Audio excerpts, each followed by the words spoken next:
Random House Audio presents More Brains Than Bullets, a dramatization of the short story by Louis L'Amour.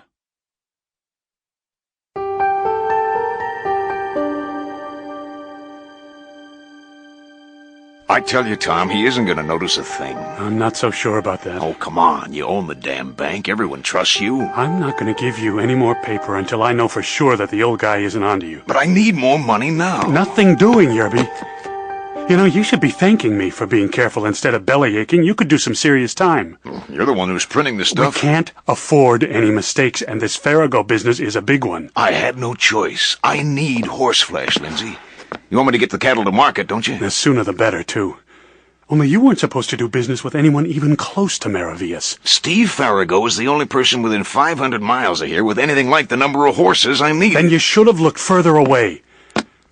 Now, there aren't going to be any more of those greenbacks until I'm certain Farrago hasn't noticed anything, and that could be a mighty long time. But I got a deal for 200 more Longhorns over in Clayton. So get busy selling off the stock you've already got and start paying me back. This is a bank I'm running here, you know. It's not a charity. Come on, Lindsay, don't be unreasonable. They're offering me a Tom great Lindsay price. glanced nervously at the front window of the savings and loan.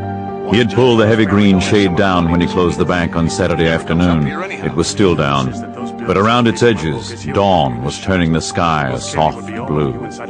Both the banker and the worried cattleman facing him knew that this conversation could not go on much longer. It was Monday morning, and soon the townsfolk would be up and about. Lindsay and Ross Yerby would have to attend to their legitimate business. I made up my mind, Yerby. I burned everything that was left. That's crazy. You gotta have more of it somewhere. You think I'm dumb enough to keep that stuff around? I suppose you think I keep it right here in the bank, where Bill Culver might get a look at it, maybe. Or where the marshal himself can find it when Steve Farrago decides to talk. But he isn't going to talk. I sure hope you haven't got any more of it around.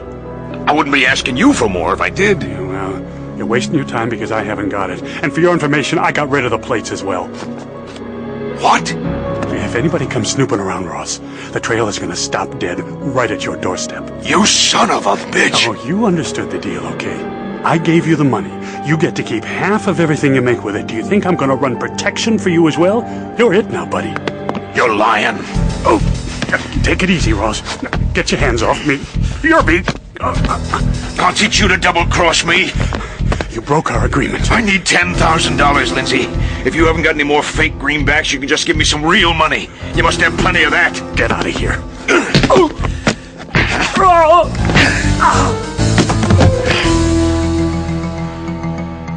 Tom? Tom? Oh, no.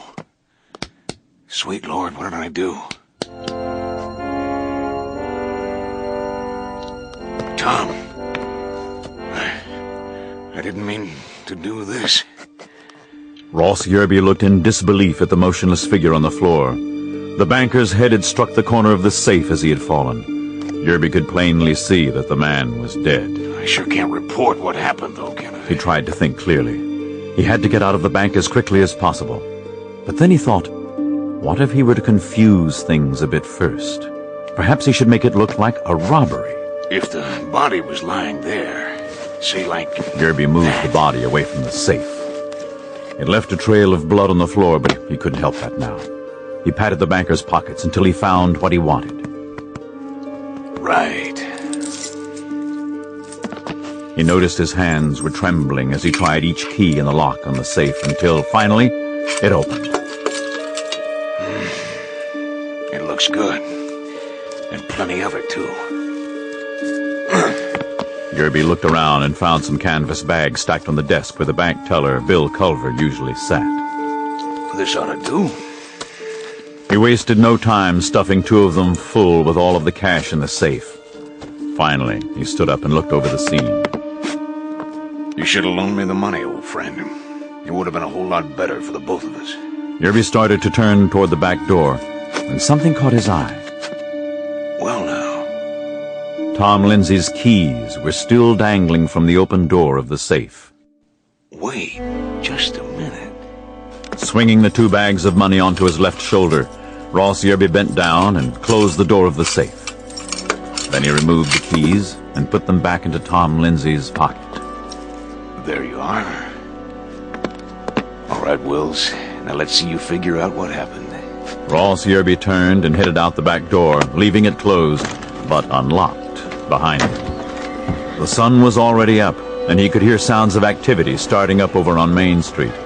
But he saw no one as he swung up onto his gray gelding and headed out of town. Come on, boy.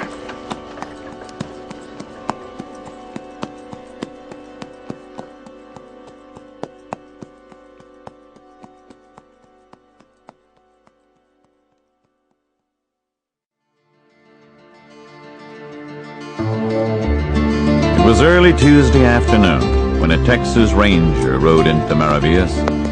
The morning had been hot, even for late July, and most people were taking a little nap following the lunch hour. There were a couple of stray dogs in the street to greet him as he rode in. 5 days earlier, Austin had received a wire from a man living south of the town in an area called Wild Horse Mesa. Steve Farago had been one of the first men to take the ranger's oath, and he had served for 24 years before retiring to run a horse ranch. In his telegram, he said he thought he'd just been handed a batch of counterfeit $100 bills, greenbacks, the kind the U.S. government used to pay off its war debt. Chick Bowdrie was not far from Maravillas when the wire came in. Not a lot going on here, is there? Bowdrie passed in front of a rather large hotel, then a newspaper office, which appeared to be closed, and then the marshal's office, which was open. Then he spotted a livery stable down at the far end of a side street. This way, fella. Come on. The thought of a hot bath at the local hotel and a couple of square meals appealed to Chick as he headed his big strawberry roan toward the livery. He didn't know exactly how far away Wild Horse Mesa was, and he figured that whatever the old-timer had to say could probably keep for one more night. Oh, oh. Hello? Anyone there? Chick dismounted in front of the open stable door. He was leading his horse toward a watering trough when a big strapping fellow dressed in brown homespun trousers and a white shirt came hurrying out from inside the barn. Well, go ahead, help yourselves. I'm kind of short-handed. My best man's been out all week. Thanks. How far is it to Wild Horse Mesa? About 20 miles due south to the bottom of the trail.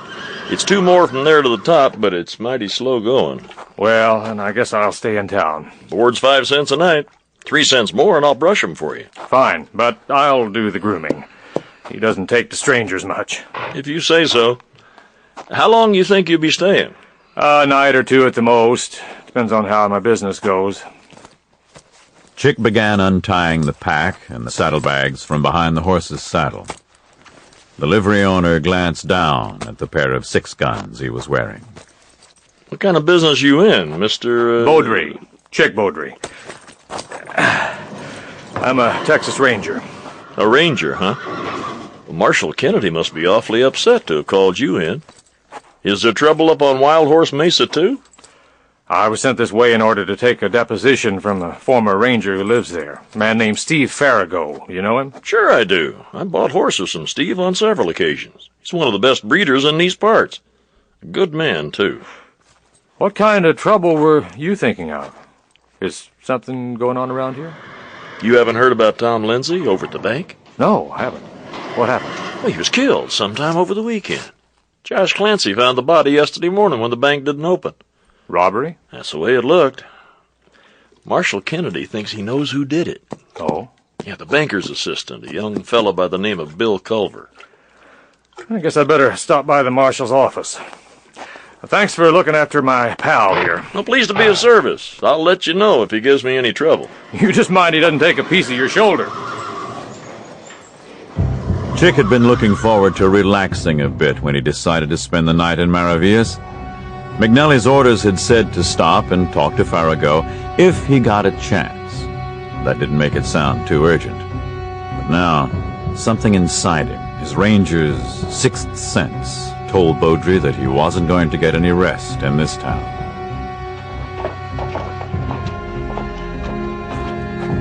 The door to the marshal's office had been open when Bowdrie rode into town.